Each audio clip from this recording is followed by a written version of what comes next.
the president having a phone call with President Erdogan of Turkey on Monday. The president telling Erdogan that he was going to halt a $100 billion trade deal with their NATO ally and put sanctions on them if they didn't narrow their offensive into Syria.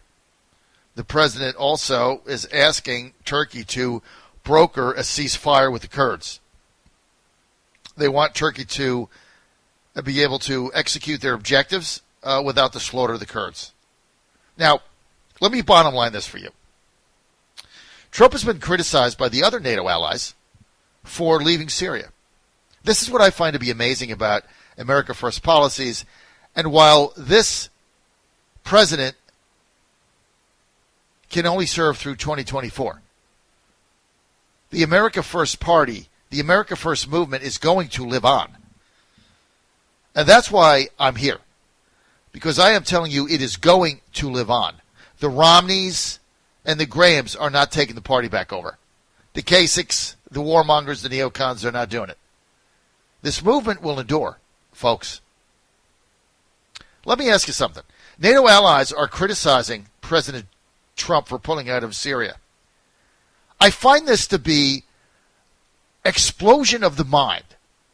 Well, if the NATO allies, of which Turkey is a NATO ally, doesn't like the fact that the United States is no longer policing northern Syria with our kids and putting them in harm's way, why don't they send in troops?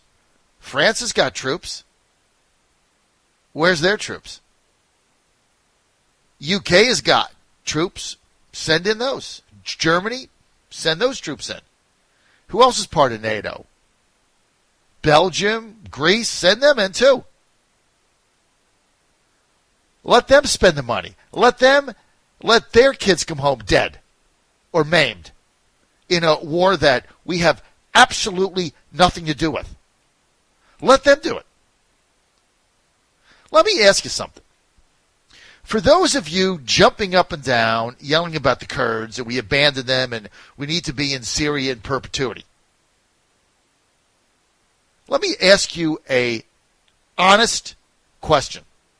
And I want you to answer it to yourself honestly. Do you want your son or daughter or your grandson or granddaughter, do you want them to go to Syria and risk being shot to protect, I don't know, the Kurds or Assad or territory or whatever it is that they're doing there? I mean, if your son went there or daughter and got blown up and came home in a body bag, would you say to yourself, well, you know what? The cause was just. I'm sorry my son, daughter, granddaughter, or grandson is dead or maimed or now is crippled for life. But you know what? We went there to defend not a country, not an ally, a bunch of people that have been fighting for, 2,000 years. And we're kind of mad at Turkey, even though Turkey's an ally. So we go there to get shot and come home in a body bag. You know, I remember before the Vietnam War ended, when I was coming of age, my father told me, hey, son, by the way, if you're drafted, you will serve. Because that's what we do. We serve when we're drafted. And Vietnam is a just cause. We are fighting the expansion of communism in our way of life. It happens to be, the front happens to be at Vietnam. If you're drafted, I expect you'll go and fight admirably for your country. I was 15. And I'm like, okay, Dad, sure, I'll go. He said, baseball can wait, or whatever you're doing can wait. Would I tell my son, hey, go enlist at 18 so you can go to Syria and fight for the Kurds? Or whatever the hell you're fighting? This one issue alone, which has driven these swamp monsters absolutely berserk. Because basically, the State Department bureaucracy and the defense bureaucracy has been running the country for 50 years. And Trump has disrupted that. I'm telling you, as I'm talking today, this one issue alone is going to get Trump reelected president. Because average people in average communities that are going to work every day, and if you're listening to me right now, you say to yourself, do you want your son or daughter, grandson or granddaughter coming home in a body bag, being blown up in Syria, fighting for what? Fighting against who? Who are you fighting against? Turkey? They're a NATO ally. Who are you fighting against? Assad? The civil war is over. They won. Who cares? Who are you fighting against? What are you fighting for? What is the purpose of the United States being in Syria? Why were we there in the first place? All answers, we should never have gotten there. You know what? But we did. This president is getting us the hell out. Yes, there will be bloodshed. Guess what? There has been bloodshed there for 2,500 years. And when you're dead, there'll be bloodshed there again. Because that's what they do. They fight. Tribes fight. They've been doing it since before Christ in that region. And you're going to send your son there to get blown up? Come home in a wheelchair? For what? That's my question. And until the neocons and the warmongers can answer that question with their own kids, get out of my face. Because all this, ladies and gentlemen, all this is about money. It's about money. Just like Joe Biden's son. It was about money.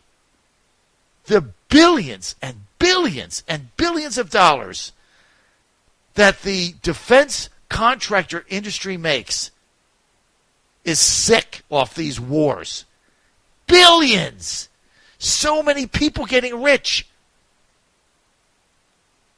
on you and your family.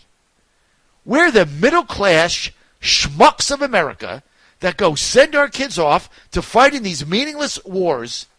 We're the schmucks driving to work now.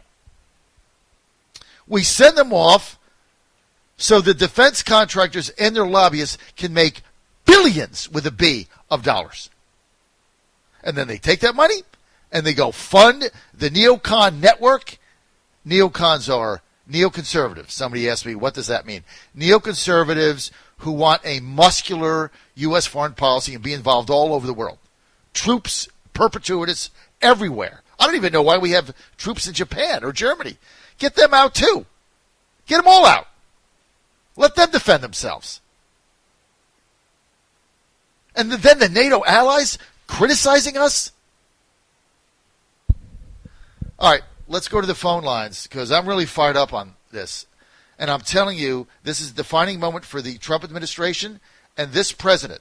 And he is following through on a promise to working class people whose sons and daughters die in these meaningless wars in perpetuity and saying, no more, no more, no mas, no more. And he's going to get reelected on this one issue alone. It shows you how stupid the inside the beltway people are. And I can't wait till tonight's debate with the Democrats because what on earth are they going to say about this? Oh, Trump is reckless. We should be sending our sons and daughters to die in Syria for Kurds.